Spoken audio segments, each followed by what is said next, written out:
हर दोस्तों, आप सभी लोगों का स्वागत है आपके अपने चैनल एग्जाम तरंग पर। दोस्तों, हम लोग इस वीडियो में यूपी ट्रिपल एससी की जो पिछली परीक्षाएं हुई हैं उनमें जो विज्ञान विषय से जो प्रश्न पूछे गए हैं, तो इस वीडियो में उन्हीं सभी प्रश्नों का संकलन है, जिससे आपको ये पता चलेगा कि विज्ञान से किस प्रकार के प्रश्न यूपी ट्रिपल एससी आयोग पूछता है। तो समय को व्यर्थ न करते हुए चलते आइए हैं।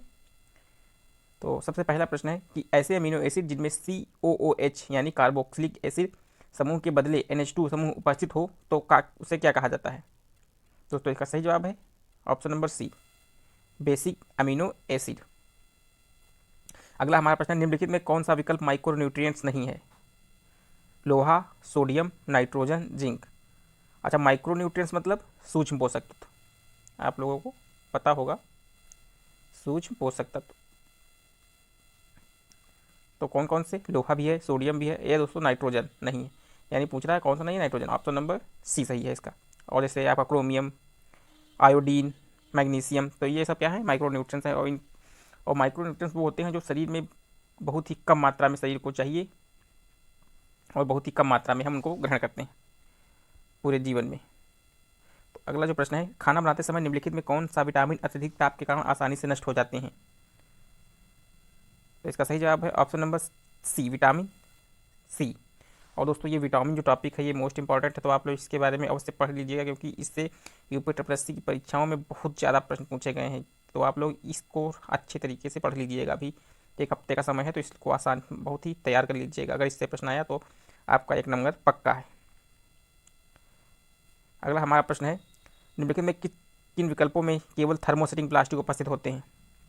Polythene, melamine, PVC bakelite, polythene PVC bakelite एवं इपॉक्सी रेसिन। दोस्तों, निम्नलिखित में किन विकल्पों में केवल थर्मोसेटिंग प्लास्टिक उपस्थित है।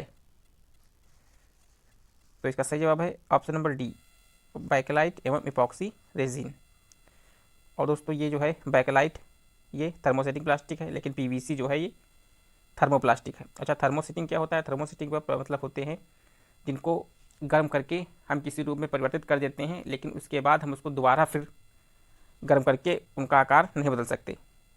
जबकि थर्मोप्लास्टिक में क्या होता है कि वो इनमें ये गुण हमेशा विद्यमान रहता है। आप चाहे उसको जितनी बार गर्म कीजिए, जितनी बार उनका आकार बदलिए, वो उनमें गुण हमेशा विद्यमान रहता है। वो है थर्मोप्लास्टिक। और ये है थर्मोसेटिंग, एक बार आपने इसको आकार दे दिया, इसके बाद आप उसको दोबारा नहीं बदल सकते। तो इसके जो है जैसे पैकेलाइट, मेलामाइन, ये है थर्मोसेटिंग प्लास्टिक।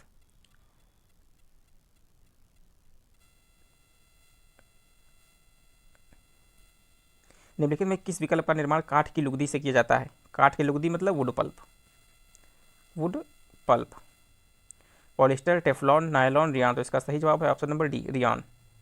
ये क्या है, इसको आधा कृत्रिम आधा प्राकृतिक रेशा कह सकते हैं, क्योंकि ये जो है सेलुलोज से तैयार किया जाता है, सेलुलोज।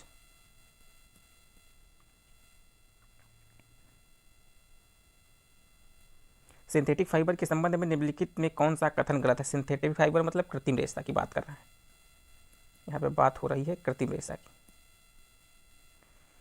प्राकृतिक फाइबर से सस्ता होता है, हाँ सही है। प्लास्टिक फाइबर से सशक्त, ये भी सही है। प्राकृतिक फाइबर से कम टिकाऊ, गलत है।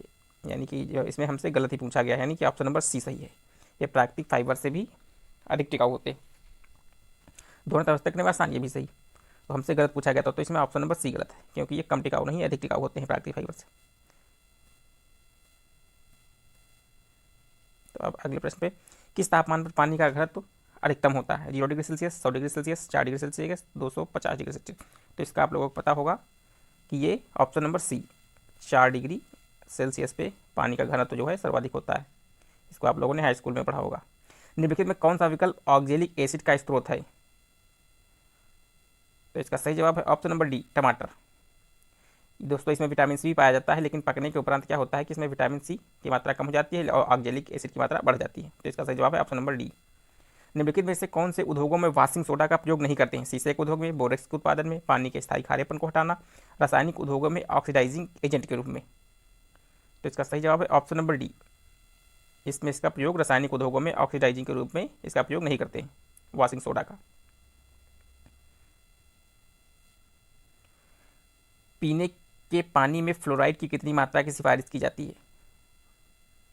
तो इसका सही जवाब है दोस्तों ऑप्शन नंबर डी 0.7। वसा को किस एंजाइम द्वारा पचाया जाता है? तो इसका सही जवाब है ऑप्शन नंबर डी लाइपेज। और ये जो पेप्सिन है ये क्या क्या करता है? ये है प्रोटीन के पाचन में सहायक होता है। और एक आपसे लोगों से कई बार पूछा गया रेनिन।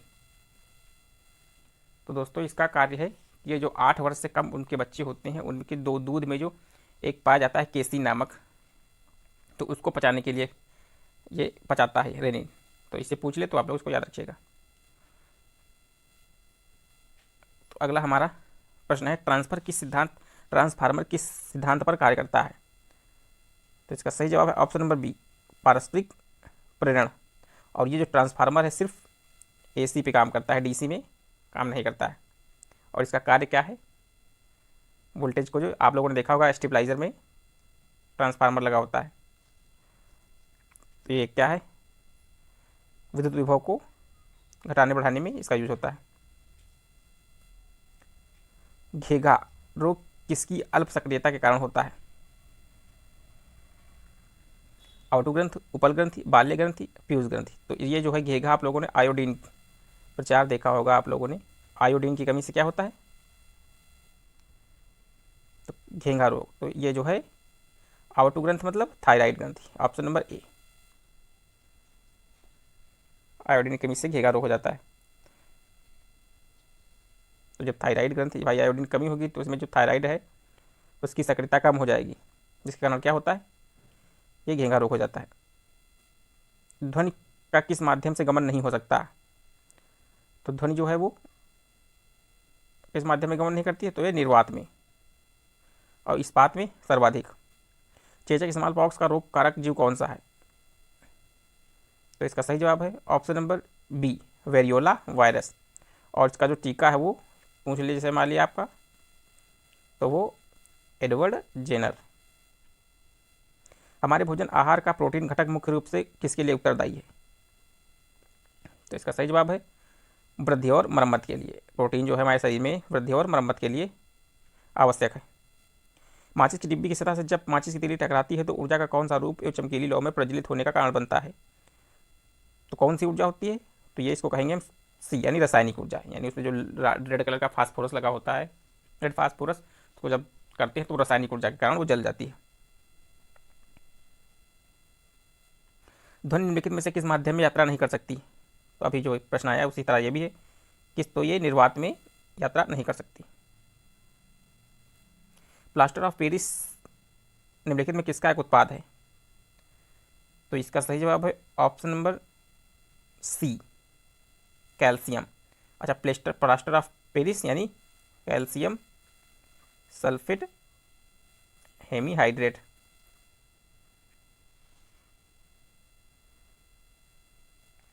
निम्नलिखित में से किस खनिज की कमी से एनीमिया होता है? तो ये एनीमिया होता है आयरन की कमी से। निम्नलिखित में और विटामिन की बात करें तो ये B12। दोस्तों जब विटामिन की बात करें तो एनीमिया आए तो B12। निम्नलिखित में कौन सा एक थर्मोसेटिंग प्लास्टिक है? अब देखो फिर आ गया वही। तो थर्मोसेटिंग अभी मैंने बताया था, यानी कि ऑप्शन नंबर बी बाइकेलाइट और मेलामाइन।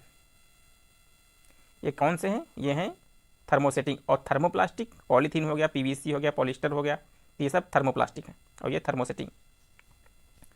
चलते हैं अगले प्रश्न पे। आयतन की SI इकाई क्या है? तो इसकी इकाई है ऑप्शन नंबर बी घन मीटर यानी कि मीटर क्यूब। इनमें से सोडियम की कमी से हो सकता है? इसका सही जवाब है ऑप्शन नंबर बी निम्न रक्तचाप, यानी जिसे आप कह सकते हैं low blood pressure, low blood pressure. और इसकी कमी से और दोस्तों जैसे कि जी मिचलाना, उल्टी, तो ये भी सोडियम की कमी से हो सकते हैं। आलू निम्नलिखित में किसका एक प्रमुख स्रोत है? तो आलू जो है वो कार्बोहाइड्रेट का प्रमुख स्रोत है, ऑप्शन नंबर डी। निम्नलिखित में से कौन सा यौगिक संगमरमर का एक प्रमुख घटक है? तो ये है option number C, calcium carbonate, CaCO3। निम्नलिखित में से किस आवृत्ति के ध्वनि मनुष्य द्वारा श्रव्य होगी? तो आप लोगों को पता है 20 से 20,000 हर्ट्ज की ध्वनि मनुष्य सुन सकता है। और यहाँ पे देखो 5 है यानी 20 से कम है, ये तो ऑप्शन नहीं हो सकता। 50,000 है यानी ये 20,000 से ज़्यादा हो गया, ये भी नहीं हो सकता। और ये 1,00,000 है तो ये तो हो ही नहीं सकता। तो ये बचा हमारा कौन सी, ऑप्शन नंबर सी, यानी 100 हर्ट्ज। हमारे पेट में स्थित पाचक रस में मुख्य रूप से होता है, तो इसमें होता है आप लोगों को पता, option number C, HCl, hydrochloric अम्ल। मानव हृदय का सबसे बड़ा और सबसे मजबूत कक्ष होता है, तो ये होता है ऑप्शन नंबर बी, बायां निलय। और आप लोगों को बता दें कि ये सबसे मजबूत कक्ष होता है और ये क्या करता है कि महाधमनी में इतनी रफ्तार से रक्त को भेजता है जिससे कि वो पूरे शरीर में पहुंच जाए। उपवास के बाद रक्त शर्करा का स्तर होने की स्थिति में प्री डायबिटीज माना जाता है, तो ये है ऑप्शन नंबर सी, 100 से 125। ये आपका प्री डायबिटीज का मतलब ये शुरुआती लक्षण होते हैं। इसको आप मधुमेह रोगी नहीं मान सकते, लेकिन यह है कि ये शुरुआती लक्षण इससे हो सकता है, इन लोगों को संभावना होने की सर्वाधिक है। तो इसका जो है वो 100 से 125। मनुष्य में प्री मोलर दांतों का मोलर दांतों के साथ अनुपात है, तो ये दो दांत तो आप लोगों को पता होगा, इस पर मैं एक वीडियो भी बनाऊंगा आज ही, हो सकता है पूछ लें कि दांत कितने प्रकार के होते हैं और कौन से दांत कितने होते हैं। तो ये आपको मैं छोटा सा 2-3 मिनट का वीडियो बना कर दूंगा।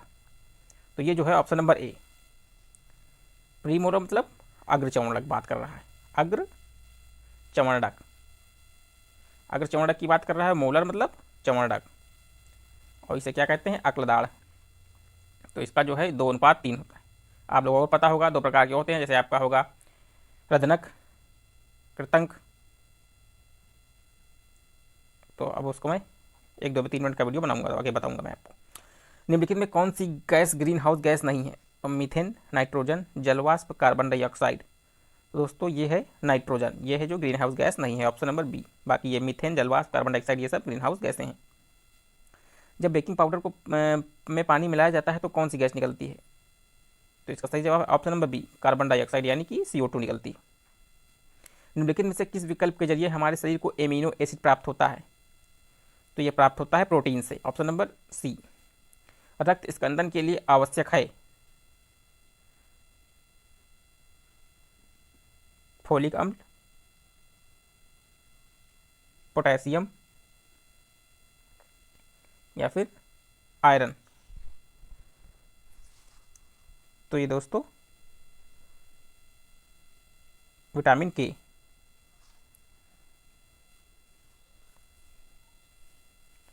प्रतिध्वनि सुनने के लिए न्यूनतम दूरी क्या है? तो ये है 17.2 मीटर।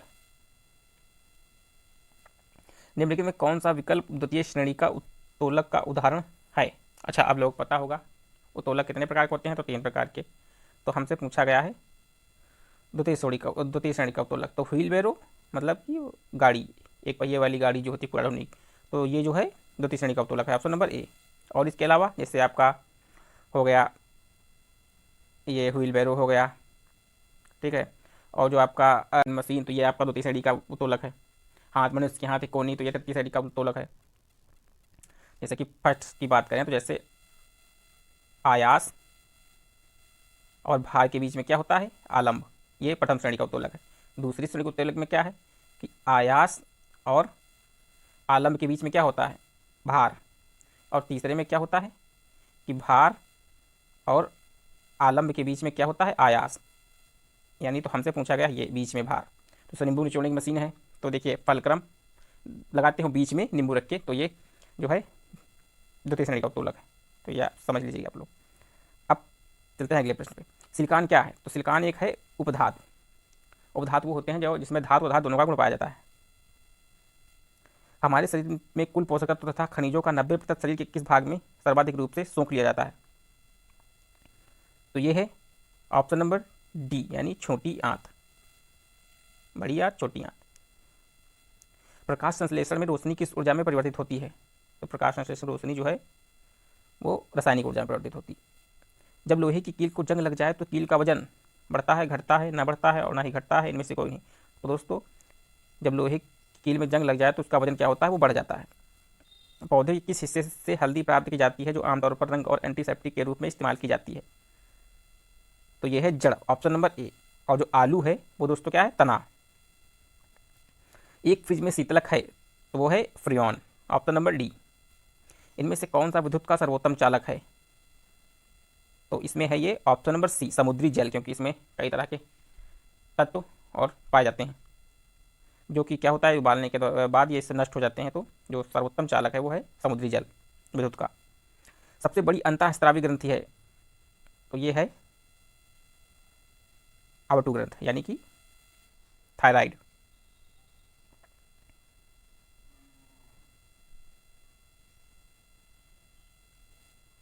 विद्युत चुंबक किससे तैयार होता है? तो विद्युत चुंबक तैयार होता है नरम लोहा से। स्वच्छ आकाश का नीला रंग किस कारण से दिखाई पड़ता है? तो ये दिखाई पड़ता है प्रकाश का प्रकीर्णन यानी बिखराव, ऑप्शन नंबर बी। क्षय रोग से बच्चों को सुरक्षित रखने के लिए कौन सा टीका दिया जाता है? तो ये टीका दिया जाता है ऑप्शन नंबर ए, BCG का। निम्नलिखित में कौन सा विकल्प मीथेन के उत्सर्जन का स्रोत नहीं है? मोटर वाहन, पशुधन, धान की खेती, गन्ने की खेती। तो ये है ऑप्शन नंबर ए, मोटर वाहन जो है स्रोत नहीं है, जबकि पशुधन, धान की खेती, गन्ने की खेती से मीथेन उत्सर्जित होती है। कैंसर के ट्यूमर के उपचार के लिए किस रेडियो आइसोटोप का उपयोग किया जाता है? तो इसका किया जाता है कोबाल्ट 60। किस विटामिन सी की कमी से जो रोग होता है उसे क्या कहा जाता है? तो उसे कहते हैं स्कर्वी। तो दोस्तों ये रहे 50 प्रश्न और मैंने जल्दी जल्दी से करा दिया, तो आप लोग सिर्फ इसकी ये प्रश्नों की प्रकृति को देख लीजिए कि इसी प्रकार के प्रश्न यूपी प्लस आयोग अपनी परीक्षाओं में पूछता है। तो आप लोग इससे रिलेटेड प्रश्न जो हैं टॉपिक्स पढ़ लीजिएगा। तो इस वीडियो में बस इतना ही। वीडियो अच्छा लगे तो चैनल को लाइक, शेयर एंड सब्सक्राइब अवश्य करें और चैनल को जुड़े रहें। धन्यवाद।